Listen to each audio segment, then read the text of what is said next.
चलिए आप करते हैं फंक्शंस ऑफ सेबी। सेबी के फंक्शंस को हम तीन पार्ट्स में डिवाइड कर सकते हैं: regulatory functions, protective functions and development functions. Regulatory functions में कौन कौन से फंक्शंस आते हैं? पहला फंक्शन आता है रजिस्ट्रेशन ऑफ ब्रोकर्स एंड सब ब्रोकर्स। जितने भी ब्रोकर्स बनते हैं स्टॉक मार्केट के, उन सबको सेबी के पास रजिस्ट्रेशन करवाना पड़ता है। यानी कि जो ब्रोकर्स हैं, सब ब्रोकर्स हैं, उनको रजिस्ट्रेशन कराना सेबी के रेगुलेटरी फंक्शंस में आता है। दूसरा रेगुलेटरी फंक्शंस आता है registration of investment schemes and mutual funds. ध्यान रहे, जितनी भी कंपनियां कोई भी इन्वेस्टमेंट स्कीम लेकर आती हैं, कोई भी म्यूचुअल फंड की स्कीम लेकर आती हैं, तो उसको सबसे पहले सेबी के पास रजिस्टर्ड कराया जाता है। सेबी से अप्रूवल लेना पड़ता है, तभी जाकर के वो स्कीम्स अप्लाई कर सकते हैं और पैसा रेज कर सकते हैं। तीसरा रेगुलेटरी फंक्शन आता है regulation of stock brokers business in stock exchanges. यानी कि जो स्टॉक ब्रोकर्स हैं उनको रेगुलेट करना और जो स्टॉक एक्सचेंज में बिजनेस होता है उसको रेगुलेट करना, ये भी सेबी के रेगुलेटरी फंक्शंस के अंतर्गत आता है। फिर आता है regulation of take over bids by the companies. Take over bids का मतलब ये होता है कि जब कोई बड़ी कंपनी छोटी कंपनी को खरीदती है तो उसको भी सेबी से अप्रूवल लेना पड़ता है, ताकि कहीं ऐसा ना हो कि बड़ी बड़ी कंपनियां छोटी कंपनी को जीने ही ना दे, वो काम ही ना कर पाए। अगर ये रजिस्ट्रेशन ना हो और सेबी का अप्रूवल ना हो तो बड़ी कंपनियां छोटी कंपनी को रातों रात खा जाएंगी और छोटी कंपनियां कभी भी मार्केट में सर्वाइव नहीं कर पाएंगी। इसलिए जब भी कोई बड़ी कंपनी छोटी कंपनी को खरीदती है या टेक ओवर करती है किसी भी फॉर्म में, तो उसको सेबी से अप्रूवल लेना पड़ता है और सेबी के रेगुलेशन के अंतर्गत ये टेक ओवर बिड्स फाइनलाइज होती हैं। पांचवा रेगुलेटरी फंक्शन आता है सेबी का conducting inspection, inquiries and audits of stock exchange and intermediaries. Audit का मतलब होता है इन्वेस्टिगेट करना, इंक्वायरी करना, या आप कह सकते हो छटाई करना बेसिकली। तो इंस्पेक्शन करना, इंक्वायरी करना और ऑडिट करना किसका? स्टॉक एक्सचेंज का और इंटरमीडियरीज का। यानी ध्यान रहे, यहाँ पर जो इंटरमीडियरीज हैं, जो ब्रोकर्स हैं, वो सेबी की डायरेक्ट नज़रों में रहते हैं। सेबी कभी भी इन स्टॉक ब्रोकर्स के बुक्स ऑफ अकाउंट्स का ऑडिट करवा सकती है, कभी भी इंस्पेक्शन करवा सकती है, कभी भी इंक्वायरियाँ क्रिएट कर सकती है और इनसे पूछ सकती है। हर सवाल का जवाब इनको देना होगा, अब वो चाहे स्टॉक एक्सचेंज हो, चाहे वो इंटरमीडियरी यानी स्टॉक ब्रोकर्स हो। तो इसको बोलते हैं conducting inspection, inquiries and audits of stock exchange. Again it is the regulatory functions of SEBI. छठा फंक्शन आता है लेवाइंग फी और other charges for carrying out the purpose of the act.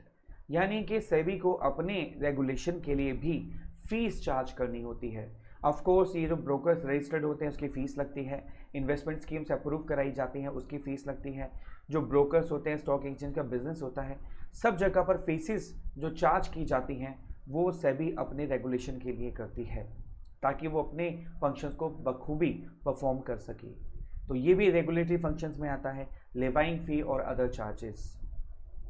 सातवां फंक्शन आता है सेबी का using power delegated by GOI, government of India. Using power delegated by government of India to exercise above functions. यानी कि ऊपर के जो functions हैं इन सबको परफॉर्म करने के लिए गवर्नमेंट ऑफ इंडिया ने जो भी पावर दे रखी है वो सारी की सारी सेबी परफॉर्म करती है रेगुलेशंस के लिए। These are called regulatory functions. देखिए यहाँ पर एक इंपॉर्टेंट बात मैं आपको बता दूँ, एग्जाम में क्वेश्चन कैसे पूछा जा सकता है। वो आपसे पूछ सकता है कि लिस्ट एनी 4 रेगुलेटरी फंक्शंस। बहुत आसान होगा, आप इस 7 में से कोई भी 4 फंक्शन लिख सकते हैं। लेकिन सबसे मुश्किल काम क्या होगा, अगर वो केस स्टडी दे दे और आपको बोले बताओ इसमें से रेगुलेटरी फंक्शन कौन से हैं, डेवलपमेंट फंक्शन कौन से हैं, प्रोटेक्टिव फंक्शन कौन से हैं, तो आपको कन्फ्यूज़न क्रिएट हो जाएगी। क्योंकि अभी प्रोटेक्टिव फंक्शन भी करेंगे और हम डेवलपमेंट फंक्शन भी करेंगे। तो रेगुलेटरी फंक्शन को याद करने के लिए एक वर्ड मैं आपको बताता हूँ, कीवर्ड, वो आपको याद रखना है, दैट इज कॉल्ड रेगुलेट। क्या? रेगुलेट। जी हाँ, रेगुलेट से ही रेगुलेटरी फंक्शंस बने हैं, तो please learn regulate.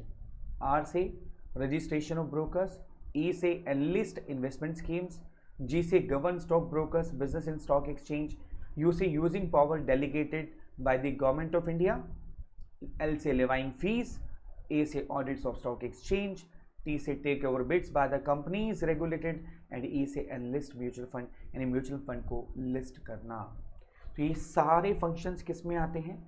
Regulatory functions में, जिसको हम क्या बोलते हैं? रेगुलेट। जल्दी से नोट कर लो ये सारे फंक्शंस रेगुलेट का अच्छे से, क्योंकि एक बार लिखना 10 बार सुनने के बराबर होता है। Please note down functions of SEBI, regulatory functions of SEBI, regulate. Note कर लिया आपने functions, regulatory functions of SEBI. अब चलते हैं अगले फंक्शंस पर। Development functions. पहला, ट्रेनिंग ऑफ ब्रोकर्स एंड सब ब्रोकर्स, यानी कि ब्रोकर्स और सब ब्रोकर्स को ट्रेनिंग देना ताकि वो प्रॉपरली अपने क्लाइंट्स को गाइड कर सके। ध्यान से देखो, मार्केट कब डेवलप होगी? जब ब्रोकर अपने क्लाइंट को सही राय देगा, और उसके लिए क्या चाहिए? ट्रेनिंग।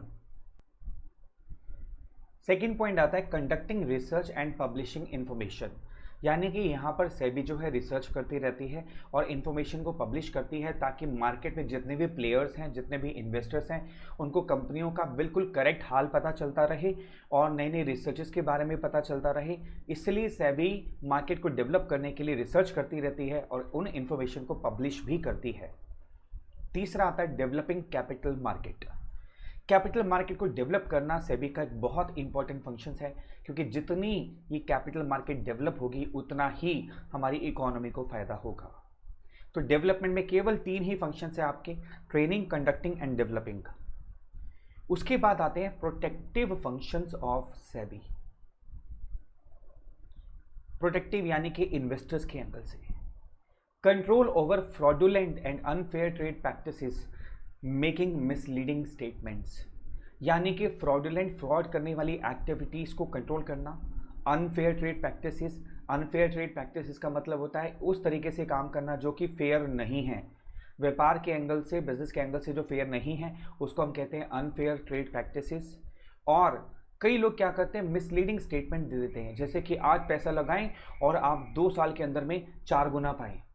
बहुत सारी कंपनियां ऐसी फ्रॉडुलेंट एक्टिविटीज़ करती रहती हैं, मिसलीडिंग स्टेटमेंट देती रहती हैं ताकि इन्वेस्टर्स अट्रैक्ट हो और सारा का सारा पैसा उसमें लगा दें। तो इस चीज़ को रोकना बहुत इंपॉर्टेंट माना जाता है और ये प्रोटेक्शन कौन करता है? सेबी। फिर आता है imposing penalties for insider trading. Insider trading क्या होती है? इनसाइडर ट्रेडिंग होता है कंपनी की इंटरनल इंफॉर्मेशन को यूज़ करके फ़ायदा उठाना, गलत काम करना। मैं आपको यहाँ पर एक मुद्दा बताता हूँ, एक केस बताता हूँ। मान लीजिए एक चार्टर्ड अकाउंटेंट या कोई कंपनी सेक्रेटरी है, वो कंपनी की मीटिंग में बैठा हुआ है और उसको ये पता चल गया कि कंपनी जो है डिविडेंड डिक्लेयर करने वाली है बहुत जल्दी। तो उस कंपनी सेक्रेटरी ने क्या किया? अपने दोस्त को बुलाया और उसको बोला कि काम करो, हमारी कंपनी के मैक्सिमम शेयर्स खरीद लो आप। क्यों खरीद लो? क्योंकि डिविडेंड डिक्लेयर होने वाला है तो सारा डिविडेंड आपकी झोली में आ जाएगा। अब यहाँ पर क्या हुआ? उसके दोस्त ने बहुत सारे शेयर्स जितने वो खरीद सकता था खरीद लिए उस कंपनी के। एज यूजुअल कंपनी ने डिविडेंड डिक्लेयर किया और डिविडेंड डिक्लेयर करते साथ ही उस इन्वेस्टर ने, यानी उस दोस्त ने सारे शेयर्स बेच दिए, यानी कि माल, क्रीम, मलाई खा ली और वापस शेयर बेच दिए। अब नुकसान किसको हुआ इसके अंदर में? इसमें नुकसान हुआ एक्चुअल इन्वेस्टर को। इसको बोलते हैं इनसाइडर ट्रेडिंग, यानी कंपनी की इंटरनल इंफॉर्मेशन को यूज करके माल प्रैक्टिस करना, गलत काम करना, इसको रोकती है और इस पर पेनल्टीज इंपोज करना। ये फंक्शन है सेबी का। समझ आ गई बात? Imposing penalties for insider trading. ठीक है। फिर आता है undertaking steps for investors protection, यानी इन्वेस्टर के प्रोटेक्शन के लिए अगर कोई भी स्टेप्स उठाए जा सकते हैं तो वो सारे स्टेप्स सेबी उठाती है। And promotion of code of conduct, यानी रूल्स रेगुलेशन को सबसे ज़्यादा प्रमोट करना ताकि जितने भी लोग हैं वो रूल्स रेगुलेशन के दायरे में काम करें। These are called protective functions. तो 3 फंक्शन थे डेवलपमेंट के और 4 फंक्शंस हैं प्रोटेक्शन के, प्रोटेक्टिव फंक्शंस। तो इन्वेस्टर को प्रोटेक्ट करने के लिए मार्केट डेवलप की जाती है, इसलिए यहाँ पर हमने इसको नोट किया, प्रोटेक्ट किसको? इन्वेस्टर्स को, तभी मार्केट डेवलप होगी। अब इसको नोट कैसे करना है ये जरा समझ लीजिए। These are functions of SEBI. Protective और डेवलपमेंट फंक्शन का एक कंबाइन वर्ड हमने बनाया, प्रोटेक्ट। देखिए इसमें 3 लाइन जो हैं वो रेड कलर में है। These are called development functions. Heading देखिए आप, प्रोटेक्टिव एंड डेवलपमेंट, यानी कि जो ब्लैक कलर में है वो प्रोटेक्टिव फंक्शंस हैं, जो रेड कलर में है वो डेवलपमेंट फंक्शंस हैं। तो आपको याद होगा 3 डेवलपमेंट फंक्शन थे और 4 प्रोटेक्टिव फंक्शन। तो प्रोटेक्ट से आप दोनों टर्म्स याद कर सकते हो, protective as well as development functions. PROTECT, यानी कि प्रोटेक्टिव फंक्शन कौन से हैं? Protection of investors, restrict fraudulent practices, trading inside पर पेनल्टी लगाना, यानी इनसाइडर ट्रेडिंग पर पेनल्टी लगाना, और ensures code of conduct. Development के 3 फंक्शंस हैं, overall development of capital market, conducting research and training of brokers. Question कैसे आ सकता है, मैं फिर रिपीट कर दूं आपको। क्वेश्चन आपसे फंक्शंस पूछे जाएंगे और आपको कैटेगराइज करना होगा कौन सा प्रोटेक्टिव फंक्शंस है, कौन सा डेवलपमेंट फंक्शंस है और कौन सा समझ के बाद रेगुलेटरी फंक्शन कौन सा है। तो please note down protect, PROTECT। अभी खत्म नहीं हुआ, एक छोटा सा टॉपिक और इसमें हम करेंगे, छोटा सा जी। Organization structure of SEBI, last topic in this video, कि ये जो सेबी है इसका स्ट्रक्चर कैसा होता है। इसमें 2 एडवाइजरी कमेटी होती हैं, एक को हम बोलते हैं प्राइमरी एडवाइजरी कमेटी और दूसरा होता है secondary advisory committee. Primary advisory committee में कौन लोग होते हैं? इसमें मार्केट प्लेयर्स होते हैं, इन्वेस्टर्स एसोसिएशन होती है, एमिनेंट पर्सन्स होते हैं कैपिटल मार्केट के। यानी कि सेबी को कौन गाइड करता है, कौन एडवाइस करता है, उसको बोलते हैं प्राइमरी एडवाइजरी कमेटी, जहां बहुत बड़े मार्केट प्लेयर्स होते हैं। मार्केट प्लेयर मतलब जिनको 25 साल 30 साल का एक्सपीरियंस है, जिन्होंने बहुत सारा पैसा मार्केट में लगा रखा है, वो इसके एडवाइजरी कमेटी के मेंबर्स होते हैं, प्राइमरी एडवाइजरी कमेटी के। इन्वेस्टर्स की जो एसोसिएशन होती है, जो करोड़ों अरबों रुपया लगाती है, उस एसोसिएशन के जो चुनिंदा मेंबर होते हैं वो सेबी के एडवाइजरी कमेटी के मेंबर होते हैं। And eminent persons in the capital market, यानी बड़ी बड़ी कंपनी के सीईओ, बैंक्स के सीईओ, एमडीज, ये सारे सेबी को एडवाइस करते हैं ताकि मार्केट को डेवलप किया जा सके, प्रोटेक्ट किया जा सके और रेगुलेट किया जा सके।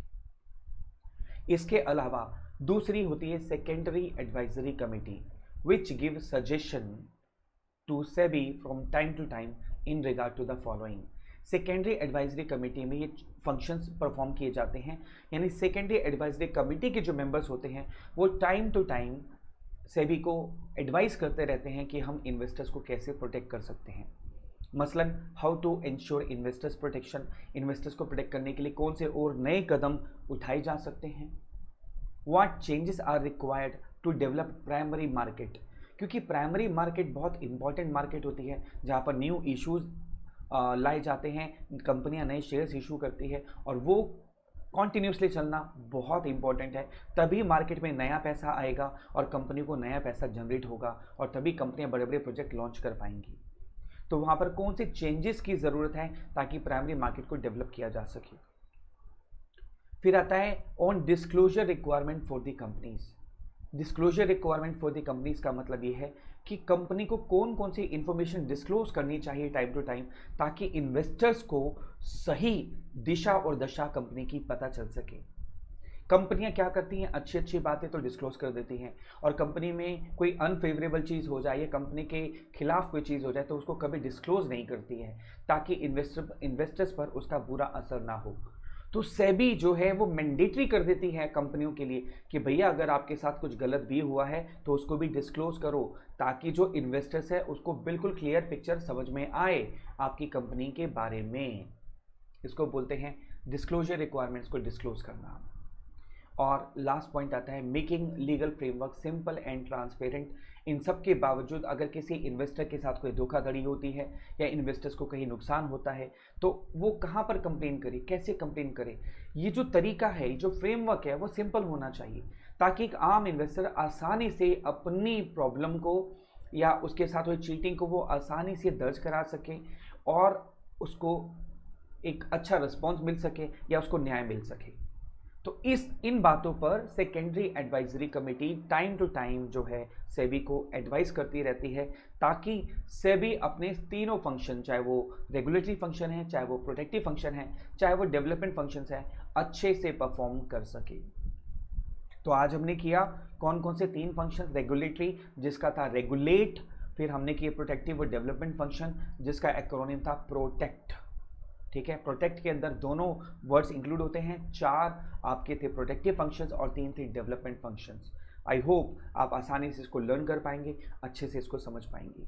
प्लीज़ प्लीज़ प्लीज़ एक बार लिखना 10 बार सुनने के बराबर है, और मैं उम्मीद करता हूँ आपने इसको ज़रूर ज़रूर ज़रूर लिख लिया होगा। Keep writing, keep writing, keep revising, keep revising. Take care.